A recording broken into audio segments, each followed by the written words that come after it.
Daily Manna from the Torah by Dr Ketriel Blad.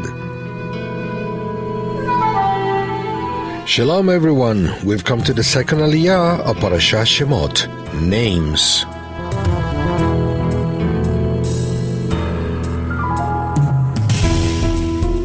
Today's aliyah is found in Exodus 1, verse 18 to chapter 2, verse 10. Today we'll be reading from chapter 1, verse 19. The midwife said to Pharaoh, "Because the Hebrew women are not like the Egyptian women, for they are vigorous and give birth before the midwife can come to them." Is it allowed to lie in order to save lives? The Hebrew midwives feared the Almighty more than Pharaoh, and that's why they didn't kill the Hebrew male children who were born, which was the order from the king. When the king reprimanded them, they responded with something not entirely true. Is it allowed to use lies in order to save lives? To lie is to say words that twist the truth. Is it true that Hebrew women were vigorous? The Hebrew text literally says that they were animals, implying that they were able to give birth without help, like animals do, and that they gave birth before the midwife could get to them? It is very possible that it was so at times, especially given the severe situation all the people were in. It is also true that the midwives actually assisted the Hebrew women when giving birth, verse 17, though it was not always so.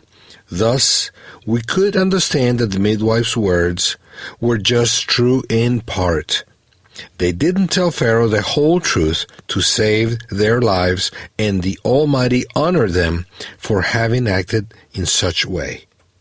According to Jewish law, it is allowed to break almost any commandment in order to save a life in a very critical moment. The halakha, practical Jewish law, establishes that it is allowed to break all the commandments except 3, blasphemy, murder, and adultery, in order to save a life. This principle is called pikuach nefesh, salvation of the soul or life. Commandments were given to live by them, not to die by obeying them. Leviticus 18:5. In this way, what the midwives did could be justified. They used a half-truth to save their own lives as well as that of others. Rachav lied to save lives.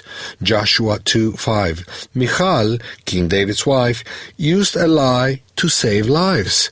1 Samuel 19, verse 14 and verse 17. There are other examples in King David's life in which he hides truth or lies in order to save lives. 1 Samuel 21:2, verse 13, chapter 27, verses 10 and 11. We must remember the fact that King David was a man after the Eternal's heart, 1 Samuel 13:14, who knew that the Eternal desires truth in the inner parts, Psalm 51:6, and who was aware that only the one who speaks truth in his heart will dwell in the presence of the Eternal, as it is written in Psalms 15, verses 1 and 2. A psalm of David, "O Lord, who shall sojourn in your tent? Who shall dwell in your holy hill? He who walks blamelessly and does what is right and speaks truth in his heart." And in Psalm 26:3, King David himself says, "For your mercy is before my eyes, and I have walked in your truth." The Eternal cannot lie. Lying does not come from him. Hasatan, an angel who rebelled against the Eternal, is the father, origin of lies. John 8:44. The children of the Eternal do not associate with lying, and if they lie by error, they repent in order to avoid being judged altogether with the father of lies. I am personally convinced that we should never use lies, no matter how critical the moment is, not even to save lives.